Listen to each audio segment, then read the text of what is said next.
মৰমৰ ছাত্ৰ ছাত্ৰীসকল সকলোকে ইংৰাজী নৱবৰ্ষৰ আন্তৰিক শুভেচ্ছা জ্ঞাপন কৰি আজিৰ ভিডিঅ'টো আৰম্ভ কৰিছোঁ। আজি এই ভিডিঅ'ত আলোচনা কৰিম উইলিয়াম হেনৰী ডেভিছে লিখা ক্লাছ 8ৰ অসম জাতীয় বিদ্যালয় পাঠ্যপুথিৰ লেচন নম্বৰ 14 লেজাৰ নামৰ কবিতাটি। অৰ্থাৎ এই কবিতাটিৰ জৰিয়তে কবিয়ে বুজাব বিচাৰিছে কেনেদৰে ব্যস্ততাপূৰ্ণ জীৱনত মানুহে অকণো সময় নাপায়। আজৰি সময় কটোৱাৰ কাৰণে মানুহে ইমানেই ব্যস্ত হৈ পৰে যে প্ৰাকৃতিৰ যি সৌন্দৰ্য আছে সেই সৌন্দৰ্য উপভোগ কৰাৰ আনকি সময় নাপায়। তো কবিয়ে কৈ আছে যে what is this life if full of care. আমাৰ জীৱনটো কেনেকুৱা জীৱন এইটো যোনটো ফুল অফ কেয়াৰ, মানে কেয়াৰ মানে ইয়াত বুজাব বিচাৰিছে যে টেনশ্যন মানে ষ্ট্ৰেছ, নিৰাশা। কেনেকুৱা জীৱন এইটো। We have no' time to stand and stare. আমাৰ থিয় হোৱাৰ আৰু ষ্টেয়াৰ মানে চোৱাৰ একো সময় নাই। No time to stand beneath the boughs and stare as long as a sheep or cows.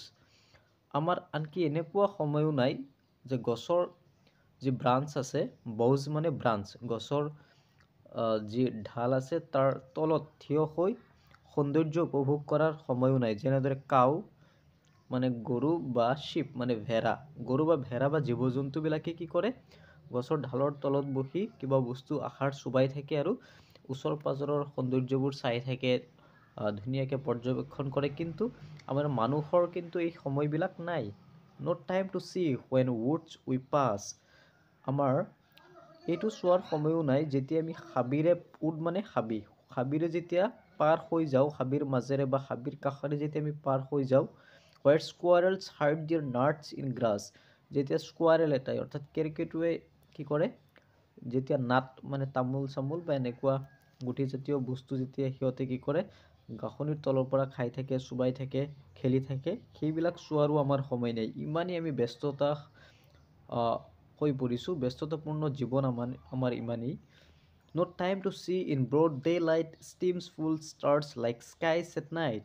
আমাৰ হাতত এনেকুৱা সময়ো নাই যে নদীত বা ঝৰ্ণাত যেতিয়া দুপৰীয়া সময়ত সূৰ্যৰ পোহৰ আহি পৰে, তেতিয়া সেই ঝৰ্ণাৰ পানী বা নদীৰ পানী যেনেকৈ চিকমিকাই থাকে, সেই সৌন্দৰ্য উপভোগ কৰাৰো আমাৰ সময় নাই। আৰু এই সৌন্দৰ্য এনেকুৱা তুলনা কৰিছে ৰাতি যেনেকৈ আকাশত তৰাৰে যেতিয়া ভৰি পৰে আকাশটো কেনেকুৱা দেখা পোৱা যায়, নদীটো তেনেকুৱা চিকমিকনি অৱস্থা দেখা পোৱা যায়। কিন্তু আমাৰ এই সৌন্দৰ্য উপভোগ কৰাৰ আমাৰ সময় নাই। No time to turn at beauty's glance. আমাৰ প্ৰকৃতিৰ যি সৌন্দৰ্য, প্ৰকৃতিৰ গছ লতা তৰু ফল মূল ফুলনি, তাৰপিছত পাহাৰ পৰ্বত নদ নদী, গোটেইবোৰ প্ৰাকৃতিক বস্তুবিলাক দেখাৰো আমাৰ সময় নাই। এনেকুৱা ঘূৰি চোৱাৰ সময়ো নাই। এণ্ড ৱাটচ her feet how they can dance. ইয়াত বিউটি মানে প্ৰকৃতিক হিউমেন বিঙৰ লগত তুলনা কৰিছে, এজনী ছোৱালীৰ লগত তুলনা কৰিছে, যে ছোৱালী এজনী নাচিলে যেনেকৈ আমি ভৰিৰ পিনে চাই থাকোঁ, বা প্ৰকৃতিয়ে যেনেকৈ ডান্স কৰে, প্ৰকৃতিত থকা উপাদানবিলাকে যেতিয়া ডান্স কৰে তেতিয়া আমি সেইবিলাক চোৱাৰো আমাৰ সময় নাই। No time to wait till her mouth can enrich that smiles her eyes begin.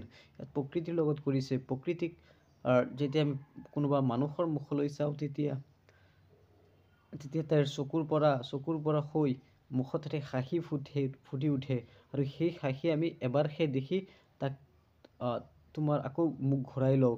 মানে প্ৰকৃতিৰ যি সৌন্দৰ্য, সেই সৌন্দৰ্যৰ পিনে আমি কিন্তু বেছি সময় ৰৈ নাথাকোঁ, লগে লগে আমি মুখটো বেলেগ পিনে নিওঁগৈ।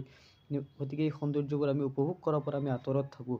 এ poor life this if full of care. আৰু এই জীৱনটো কি একেবাৰে নিৰাশাৰ জীৱন, টেনশ্যন ভৰা জীৱন, জীৱনত হতাশাৰ জীৱন, দুখ কষ্টৰ জীৱন। We have no' time to stand and stare. আমি কি কৰোঁ, আমি যেন এনেকুৱা লাগে যে গোটেই জীৱনেই আমাৰ কষ্ট, নিৰাশাত থাকোঁ, টেনশ্যনত থাকোঁ। আমি সেই প্ৰকৃতিৰ যি নৈসৰ্গিক সৌন্দৰ্যবোৰ আছে, সেই সৌন্দৰ্যবোৰ আমি উপভোগ কৰিব নোৱাৰোঁ। গোটেই ৰাতিৰ পৰা দিনলৈকে গোটেই দিনেই ব্যস্ততা আৰু ব্যস্ততাই। আমি সেই ব্যস্ততাৰ মাজৰ পৰা অকণো ফ্ৰী টাইম উলিয়াই সেই সৌন্দৰ্যবোৰ উপভোগ কৰাৰ একো চেষ্টাই নকৰোঁ। গতিকে কবিয়ে এইখিনিয়ে বুজাব বিচাৰিছে। ধন্যবাদ। নেক্সট ভিডিঅ'ত কুৱেশ্যন আনচাৰবোৰ দিবলৈ যত্ন কৰিম, তাৰপিছত প্ৰত্যেকটা লেচন আলোচনা কৰিম। ভিডিঅ'টো চাই কেনেকুৱা লাগিছে কমেণ্ট বক্সত নিশ্চয় জনাবা। আজিৰ কাৰণে ইয়াতেই সামৰিলোঁ। ধন্যবাদ।